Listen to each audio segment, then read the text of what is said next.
अवांजी समातुन ताईं radio voice of Sindh London.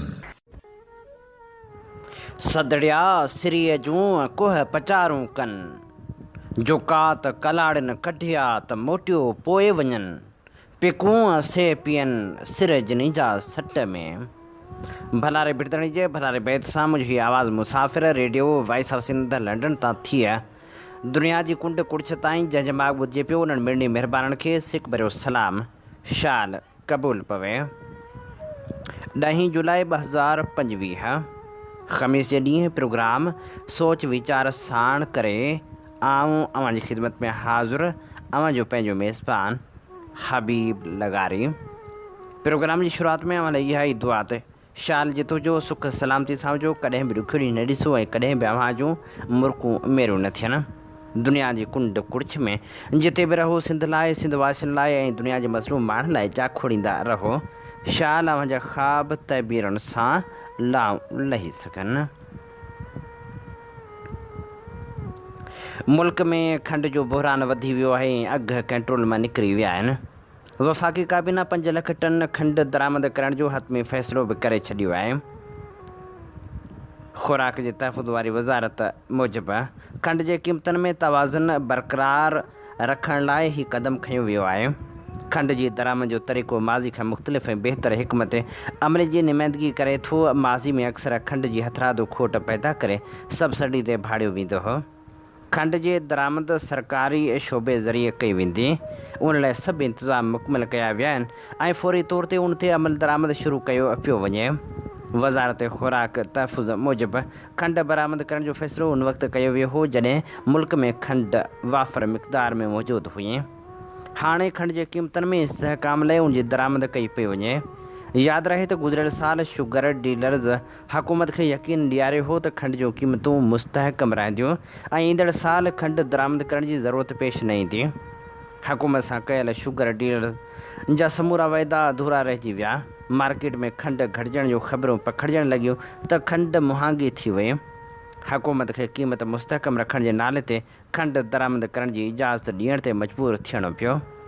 डिसंबर 2024 में जेका खंड जो एक्स मिल रेट 125 खां 130 रुपया फ़ी किलो हो, अॼु उहा साॻी खंड रिटेल मार्केट में 190 खां 200 रुपया फ़ी किलो ताईं पहुची वई आहे। ही उहे हथरादू बहरान आहिनि जेके वक़्त बे वक़्तु पैदा थींदा रहिया आहिनि।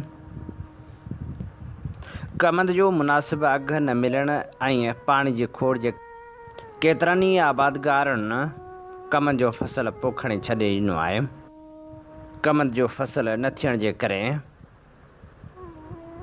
खंड जो बहरान बि पैदा थिए पियो। ॿियो वरी हुकूमत जी लापरवाही जे करे पिणु खंड जो बहरान पैदा थींदो रहे थो। जॾहिं वापारी खंड ब्लैक ते विकिरो करण लाइ खंड लिकाए छॾींदा आहिनि तॾहिं अहिड़ी सूरत हाल ज़रूरु पैदा थींदी आहे। जेकॾहिं को बि फसल जेकॾहिं पोखिजे थो त उन मां थींदड़ अन्न या ॿिया के मेवा हुजनि, भाॼियूं हुजनि या वरी खाइण जूं शयूं हुजनि, उन जा अघ ॿीहर त छा टीण या चवण ते हूंदा आहिनि।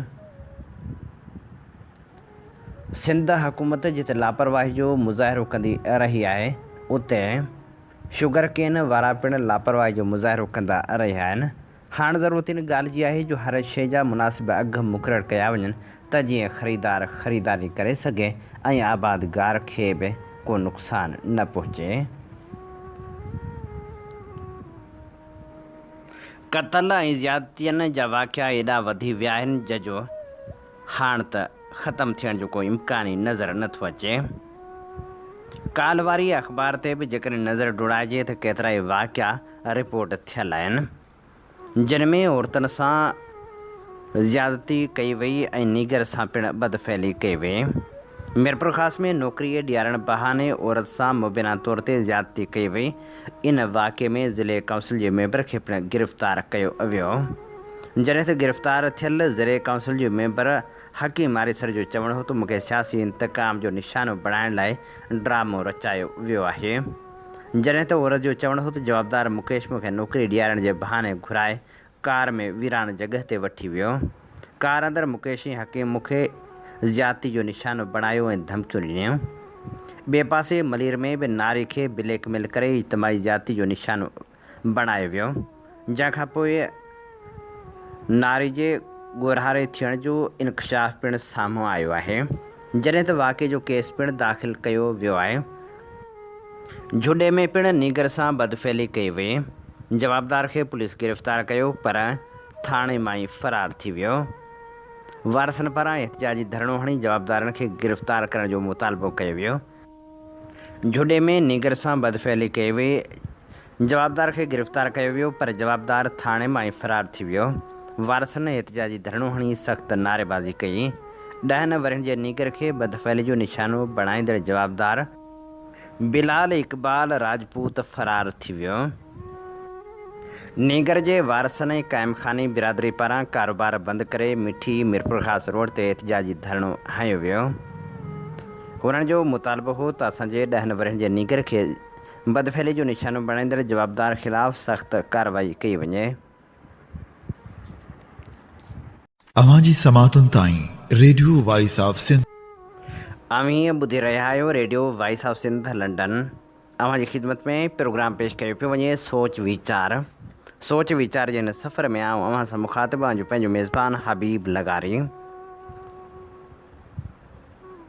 मोरे जी मासूम ॿारड़ी भली जो लाश अञा ताईं हथ अची नाहे सघियो, जॾहिं त हाणे ॻोल्हा कंदे कंदे वारिस बि थकिजी पिया आहिनि।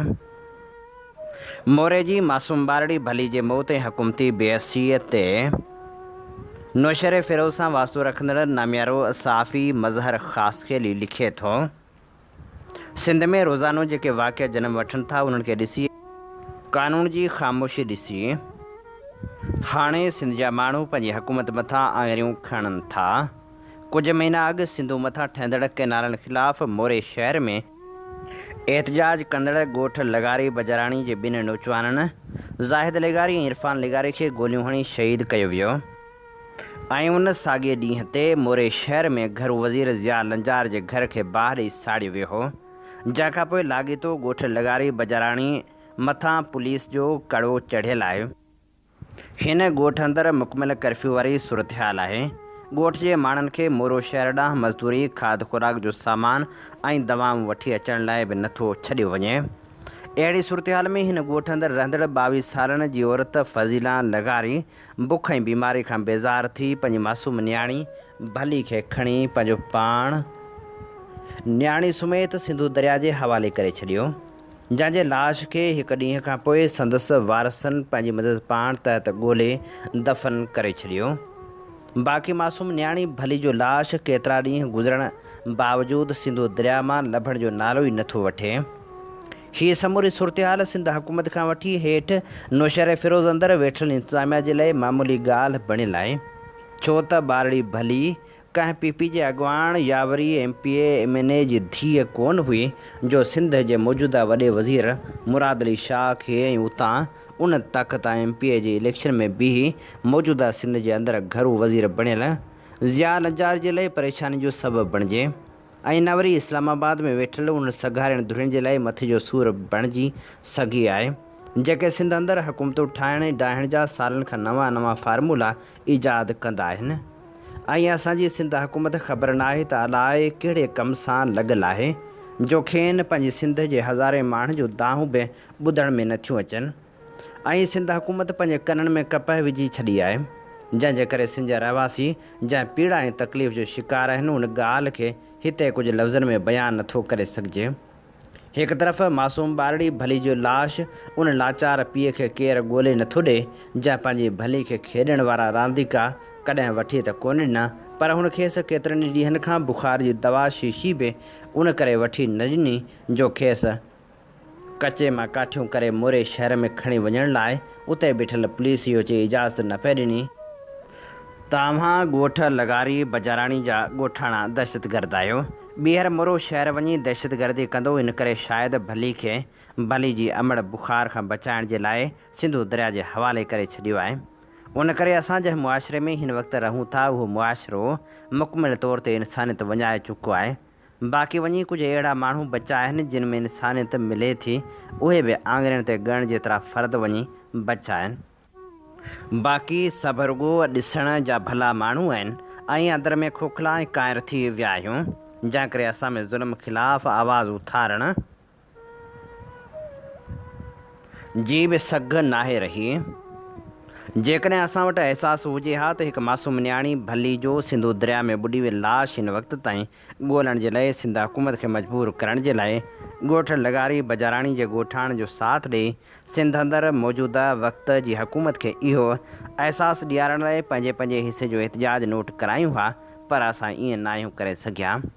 छा इहा इंसानियत जी मोकिलाणी करे वञण जी आख़िरी निशानी नाहे जो जंहिं नमूने सां उन गुलनि जहिड़ी मासूम नियाणी भली लगारी खे संसामड़ फज़ीला लगारी खणी वञी पाण समेत सिंधु दरिया जे हवाले करे छॾियो। उन अमड़ जी उन वक़्तु कहिड़ी कैफ़ियत हूंदी, उहा कहिड़ी हालत मां गुज़री हूंदी। जंहिं माउ एतिरो वॾो क़दम खयो आहे उन जीजर जो चीयो झुरियो न हूंदो छा? हुनखे साह मुठि कोन हूंदो? हुन अमड़ एतिरो वॾो क़दम खयो आहे। इन ॻाल्हि ते असां सिंध में रहंदड़ समूरनि माण्हुनि खे सोचणु घुरिजे त असां जंहिं मुआशिरे अंदरि रहूं था उहो एतिरो ख़ौफ़नाक कीअं बणिजी वियो आहे, ऐं ख़ासि करे हुकूमत खे हलाईंदड़ उन्हनि धुरियुनि खे निंड मां जाॻणु घुरिजे जो हाणे सिंध जी जलमाउ पंहिंजे बचड़नि समेत अहिड़ा क़दम खणण ते मजबूर थी पई आहे। उन लाइ जेकॾहिं सिंध मां हिन वक़्तु बग़ावत उभरी जेको जनमु वठंदी उहा सिर्फ़ु अहिवारनि खे लोॾे न पर साड़े छॾींदी। उन लाइ असां जेके पाण खे बहितर मुआशिरे में रहण जी दावा करे फ़तवा जारी करे रहिया आहियूं, असां सभु कुझु गिरेबान में झाती पाए ॾिसूं था हिन वक़्तु असां जंहिं मुआशिरे में रहूं था उन मुआशिरे मां जंहिं तेज़ी सां माण्हू मोकिलाए रहियो आहे उन मुआशिरे खे तबाह थियण खां कीअं बचाए सघिजे थो। मोरे भरिसां क़ाइमु ॻोठ लगारी बजाराणी जी मालिकी करे हिन ॻोठ वारनि खे आथत ॾियणु घुरिजे ऐं हिन ॻोठ में वञी उन्हनि में पैदा थियल अहसास महरूमी खे ख़तमु करण जे लाइ पंहिंजे पंहिंजे हिसे जो किरदारु अदा करणु घुरिजे ऐं उन्हनि में उहो हौसलो ॿीहर पैदा कराइणु घुरिजे त हीअ जेके वक़्त जा हुक्मरान सिंध मथां वेठल आहिनि उहे समूरी उमिरि हुक्मरान कोन हूंदा। अव्हां हौसलो न हारियो, हुननि खां हिकु हिकु लुड़क जो हिसाब वठिजो। मोरे जे भरिसां क़ाइमु ही निढो ॻोठ लगारी बजाराणी जंहिंमें शाह लतीफ़ जा बैत हर निढे वॾे जी ज़ुबान मां गूंजंदा हुजनि ऐं जिते कामरेड कोमल लगारी खां वठी हर रहंदड़ वटि लतीफ़ जो फ़िक्र हुजे, उते एतिरो जल्दी शिकस्त खाइण वारो तस्वर ख़तमु थियणु घुरिजे। छो न पोइ भले वक़्त जी हुकूमत अव्हां सां माटेली माउ वारो सलूक करे। हीअ असीं अव्हां जी ख़िदमत में पेश करे रहिया हुआसीं मज़हर ख़ासकरी जो लिखियल ख़ूबसूरत लेख। अवां जी समातुनि ताईं radio voice of Sindh London.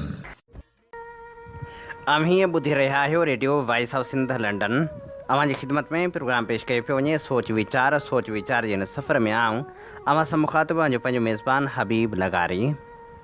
दरगाह सखी जामदातार ते ज़ाहिरीन जी मासूम निगरी सां ज़्यादती वारे वाक़े ते रज़ा मोहम्मद शर लिखे थो, सिंध जूं सूफ़ी दरगाहूं अॻु में अमन ऐं मोहबत जो उहिञाण सम्झो वेंदियूं हुयूं ऐं परे परे जा माण्हू अची उते रूहानी सकून माणींदा हुआ, पर हाणे इंसानी जबलत ऐं इंतिज़ामी कमज़ोरियुनि सबबि उहे मुक़दस सूफ़ी दरगाहूं बि समाजी बुराइनि जो गढ़ बणियल आहिनि, जिथे इंतिज़ामी आशीर्वाद सां मनशात जुआ फाशी ऐं ठगी समेत समूरियूं समाजी बुराइयूं हलंदियूं रहनि थियूं। दरगाह सखी जामदातार ते पिणु कुझु ॾींहं पहिरियां 10 मुहर्रम जे मुक़दस ॾींहं ते हिकु इंतिहाई ॾुखोईंदड़ वाक़े थियण जा इतला आहिनि।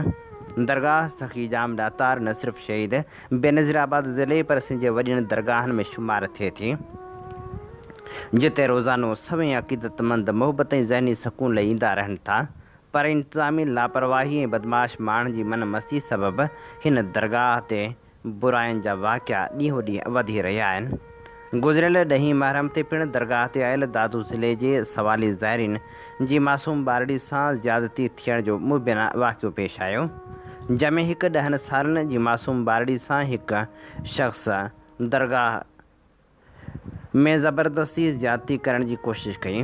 ॿारड़ी जे रड़ियुनि ते भरपासे जा माण्हू पहुता त जवाबदार पंहिंजा कपिड़ा ऐं जूता ऐं ॿियो सामान छॾे उतां फ़रार थी वियो, जंहिंजूं ख़बरूं ऐं तस्वीरूं सोशल मीडिया ते पिणु हलियूं, पर दरगाह जे संभालींदड़ वकाफ़ इंतिज़ामिया ऐं ॿी कंहिं बि इदारे अहिड़े ज़ुल्म ज़्यादती जो को बि नोटिस न वरितो। वेचारा मुतासिर परदेसी ज़ाइरीन बि ख़ौफ़ ऐं ख़ुवारी सबबि ख़ामोश रहिया ऐं इंसाफ़ जा रस्ता बंदि ॾिसी का बि दांह हक़ूक़ न कयाऊं। जॾहिं त कुझु ज़िम्मेवार शहरियुनि आवाज़ उथारण जी कोशिशि कई त मुख़्तलिफ़ तरीक़नि वसीले उन्हनि खे बि ख़ामोश करायो वियो आहे। जॾहिं त इहे पिणु इतला आहिनि त कुझु माण्हुनि इंतिज़ामिया खां ख़र्ची वठी ख़ामोशी जो रस्तो इख़्तियार कयो ऐं मिसकिन ॿारड़ी सां थियल ज़ुल्म ऐं ज़्यादती ख़िलाफ़ु को बि आवाज़ु न उथारियो। असां शहर जे सुलझियल माण्हुनि, समाजी वर्करनि, सहाफ़ियुनि ऐं आला इंतिज़ामिया खे अपील था करियूं त हिन ज़्यादती जे थियल वाक़े ते आवाज़ु उथारण ऐं वाक़े जी फौरी जांच करे वैशी जवाबदार खे कैफ़र किरदार ताईं पहुचाइनि त जीअं आईंदा को बि माण्हू अहिड़ी मुक़दस जॻह ते का बि बुराई करण जो सोचे बि न सघे। उमेद त सुलझियल ऐं संजाहवंद शहरी हिन वाक़े ख़िलाफ़ु भरपूर आवाज़ु उथारे मासूम ॿारड़ी जे इंसाफ़ में मदद कंदा ऐं वैशी जवाबदार खे क़ानून जे कटहरे में ज़रूरु आणींदा। ऐं हाणे अव्हां जे समातनि जी नज़र करियूं था ख़ूबसूरत शाइर जाफ़र जानी जो ख़ूबसूरत नज़म। अचो त जाफ़र जानी जे ज़ुबानी ॿुधूं ख़ूबसूरत नज़म। अदा नज़म आहे। किलाशन कोफ़ जो ॾंभियल पियो आहे लाश थाणे में, अञा ताईं संदसि वहशी अखियूं जागी रहियूं आहिनि। सुञाणप ऐं वसूलीअ लाइ 2-3 मायूं पुॻियूं आहिनि। उन्हनि सां गॾु 7 सालनि जी हिकु मासूमड़ी आहे। पई आहे लाश सां चिंबड़ी, अखियुनि मां लुड़क थी लाड़े, चए थी उत हलूं बाबा। वॾो साहिबु वटे शह पर असां सभिनी सिपाहियुनि ते करे दाबो, चए थो पियो अव्हां खे छा थियो आहे त कहिड़ी धूड़ पायोड़े। हटायो जल्द छोरीअ खे, सहाफ़ियुनि खे घुरायोड़े। पुराणे सोच जी आदत वरी मूंखे वकोड़े थी, वरी माण्हू थियां थो मां ऐं मुंहिंजो रूह ॿोड़े थी। उहा बरसाति जा मासूम मुखड़ीअ जे अखियुनि में आ। घुरे थी दिलि त परचायां, उघी ॻोढ़ा चुमियूं पायां, टरे साहिब त ॻल लायां। बिना नाहीद जहिड़ी आ उहा नाहीद जंहिं मूंखे विछोड़नि सां मिलायो हो ऐं जंहिंजे क़बर जी मिटीअ हयातीअ जी ज़लालप जो नओं नुंहुं ॿुधायो हो। उन जी याद जी मै खे लिकाए लोक जे बदज़ौक़ नज़रुनि खां अञा ताईं पियां थो मां ऐं दर्दनि जो कफ़न वेढ़े झुरियल हिन झोक में जीअं तीअं अञा ताईं जियां थो मां। उहा नाहीद चवंदी हुई छॾे ॾे नौकिरी अबू, अव्हां खां पोइ झेड़ींदा मूंसां आहिनि अमी पप्पू। अमीअ खे पुटु प्यारो आहे ऐं मां तुंहिंजो हिसो आहियां। पप्पूअ खे कुझु न ईंदो आहे ऐं मां सुहिणियूं गुॾियूं ठाहियां। अव्हां खे नौकिरी छा लहे असां खां वधि प्यारी आहे। अव्हां शायदि ॿुधो नाहे त चवंदो आहे मुला काका, ख़ुदा पैदा कंदो आहे त रोज़ी पाण ॾींदो आहे। वरी सीटी वॻी आहे, टुटी तारूं पयूं आहिनि ख़्यालनि ऐं संभारनि जूं।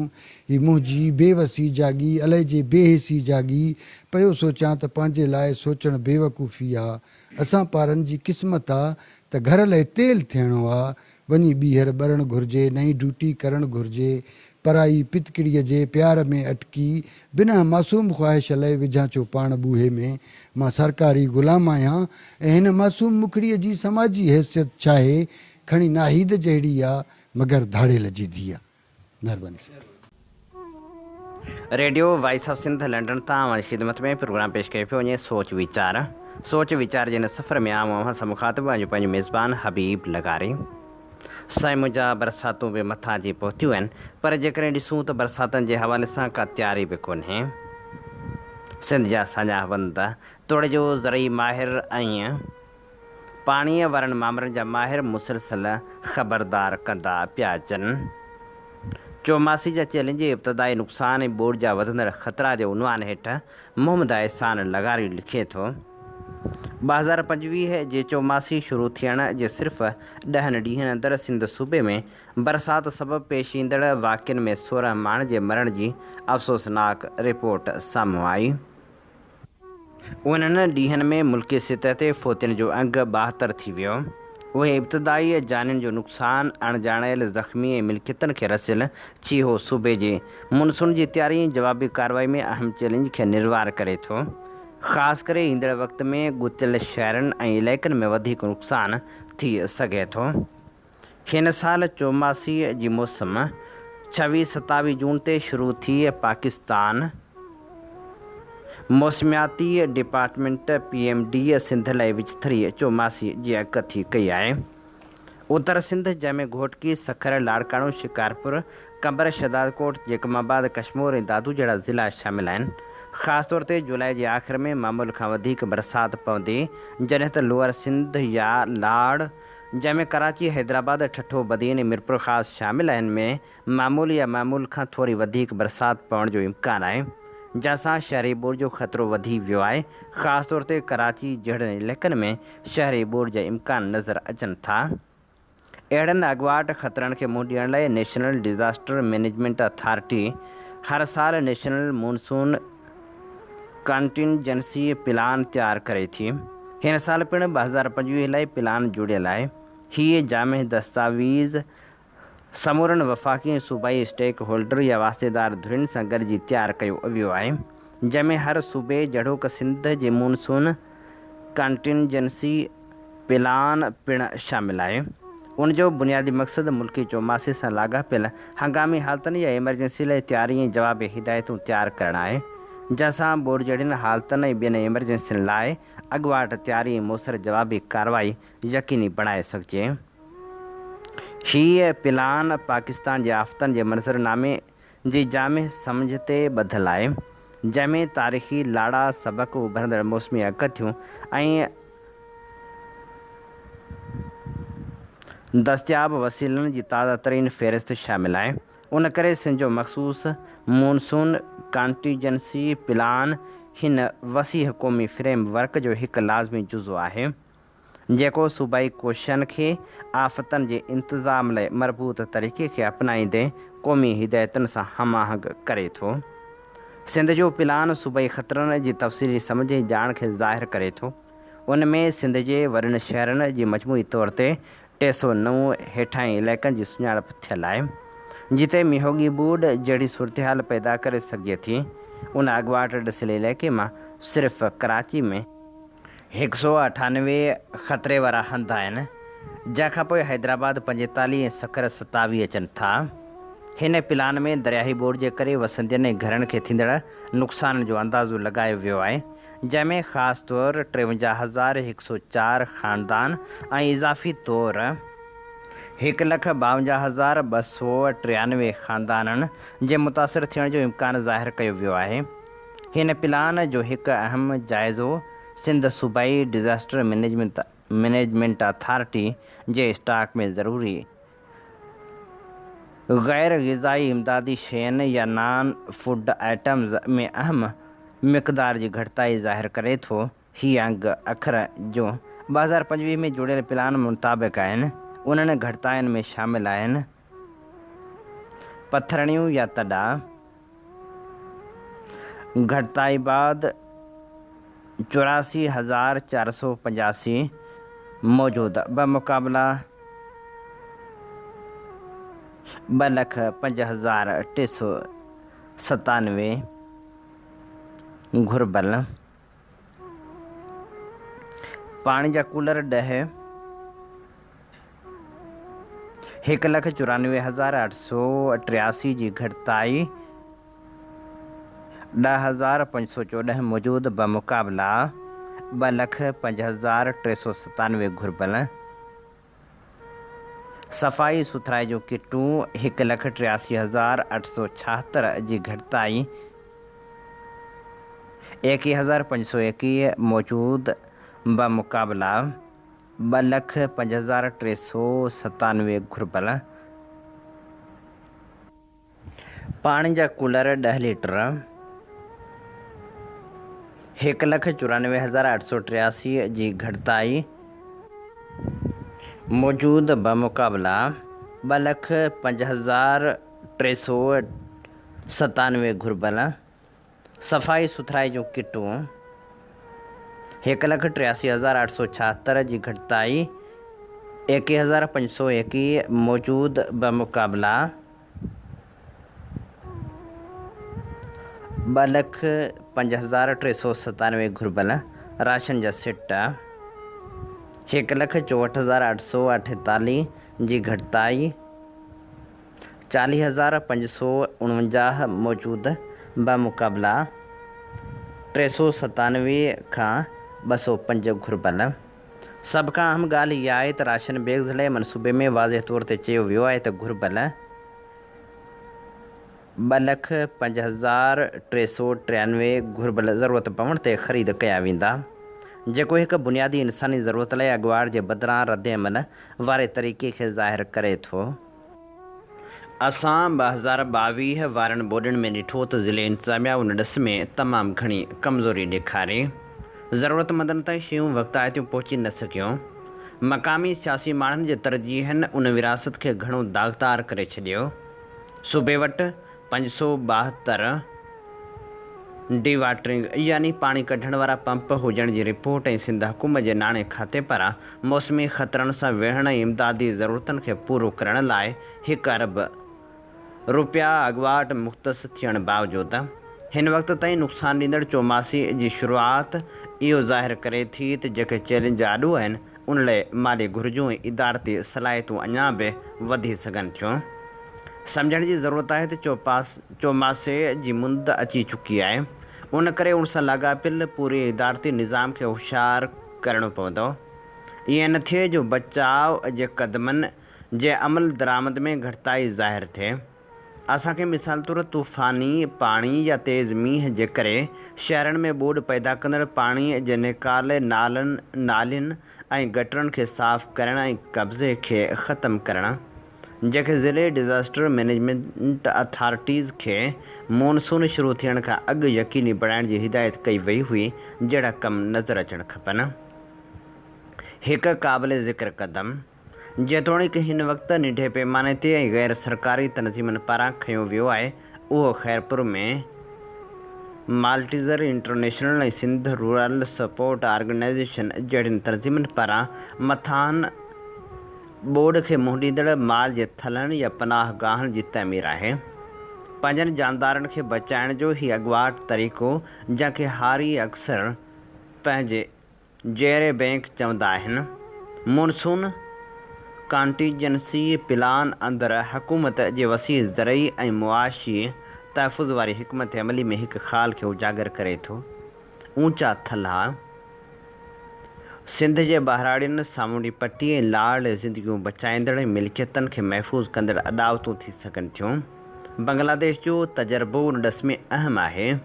अॻु में किथे लिखियो हुउमि 2003 वारे लाड़ में मींहं वारे ॿोॾ में शहीद दोदे सुमरे जे मक़बरे जी छित 200 खां मथे माण्हुनि जी जान बचाई। सिंध में मॉनसून 2025 जे इब्तिदाई असरनि अहम इमदादी शयुनि जी तकड़ी ख़रीदारी ऐं अॻुवाट सही रसद करण वारी जाइ ते रखणु, शहरी निकाल ऐं कब्ज़े ख़तमु करण जे क़दमनि खे मज़बूत करणु ऐं मौसम जे मुवाफ़िक़ मुआशी मदद खे बुनियादी आफ़तनि जी मनसूबाबंदी में शामिल करण जी फ़ौरी ज़रूरत आहे। फ़ौरी ज़रूरत खे ज़ाहिर करे थो। वधंदड़ मौसमी ख़तरनि जे मुंहं में वधीक लचक पैदा करण लाइ इदारनि में चुरपुर सहकार ज़िले सतह ते मीटिंगूं, मक़ामी तनज़ीमनि सां लह विचड़ में अचणु, पंहिंजा अंग ऐं संज संभालण जो वक़्तु अची चुको आहे। वधीक देरि नथी करे सघिजे। हीअ असीं अव्हांजी ख़िदमत में पेश करे रहिया हुआसीं एहसान लगारी जो लिखियल ख़ूबसूरत लेख। इन्ही ते ई प्रोग्राम सोच वीचार जो वक़्तु पुॼाणी ते पहुचे थो। पंहिंजे मेज़बान हबीब लगारी खे ॾींदा इजाज़त इन्ही साॻी दुआ सां। वसे भिट तुंहिंजी भलारा सदा सदा देस परदेस सारा वसन, कॾहिं सींद सिंध जी न मेरी थिए, कॾहिं मोड़ कंहिंजा न मुरझाइजनि। अवां जी समातुनि ताईं radio voice of Sindh London